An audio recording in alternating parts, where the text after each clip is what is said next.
Hi girlfriends, my name's Ella and welcome back to my channel. So for today's video, I feel like, anong tawag dun? Mala imposter syndrome tong video na to. So we'll talk about how to be stable in Australia, or at least parang papunta dun, or first few steps to get there. So yeah, if you want to know more about that, then please keep on watching.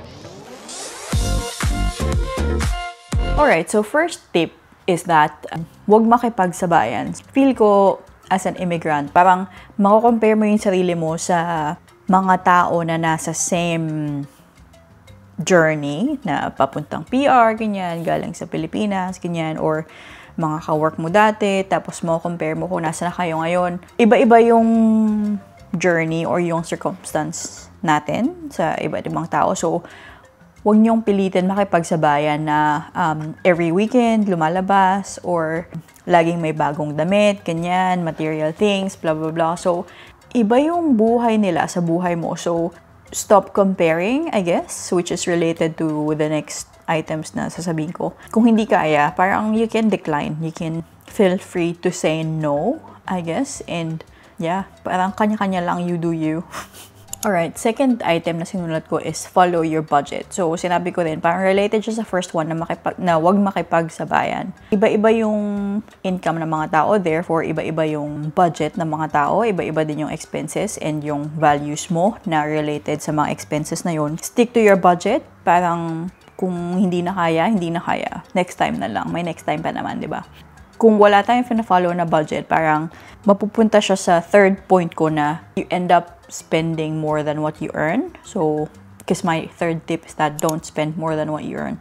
Kasi dun tayo, feel ko maraming Filipinos na natatrap sa ganong mentality na parang one day millionaire, ganyan. Pag may bonus, ubos agad. So, i-plan natin yung mga expenses natin. Sabi nga, leave items on your shopping cart for up to 48 hours para maisip mo or ma-assess mo kung kailangan mo ba talaga to or gusto mo lang.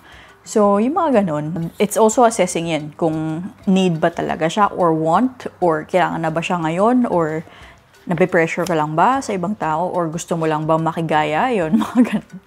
So, yeah, parang stay true to yourself kung ano ba talaga yung gusto mo sa buhay and bakit mo ba talaga siya ginagawa. Kung bakit ka nagsispend dito, kung bakit mo binibili yan, ganyan. Next one, fourth point, remember that social media is everyone's highlight reel. It's all related, yung mga sinasabi ko na parang wag mo i-compare yung sarili mo, wag makipagsabayan kasi hindi mo alam kung pinapakita nila yung mga travel, yung mga material purchases, ganyan. Pero at the back of that, nagsa-struggle din sila. Or hirap din sila sa finances nila, or they're in a much more worse position than you are. So, yung mga ganun, hindi natin alam in the background na nangyayari. Yun, stop comparing. Guilty din ako dito, pero wag tayong mainggit sa nakikita natin sa social media kasi it's not always 100% reality, or it's just the highlight of people's lives. So, syempre, kung ano ipopost mo, yun usually, yung mga proud ka lang, diba?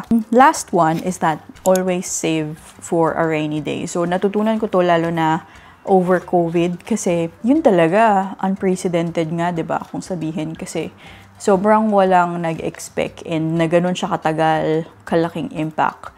Sobrang daming uncertainties nung panahon ngayon. So, alam mo yun, parang di mo na masasabi na impossible siya mangyari ulit. So, prepare for that. Prepare for the apocalypse, kumbaga. Just make sure na may mabubunot ka kung, for example, nagkaroon ng industrial crisis, ganyan-ganyan. So, hindi mo rin masabi ang daming pwedeng mangyari, lalo na sa mga nangyayari sa politics ngayon. So, parang it's good to expect the worst, kumbaga. Alright, so that's it for my quick video. Sobrang quick lang.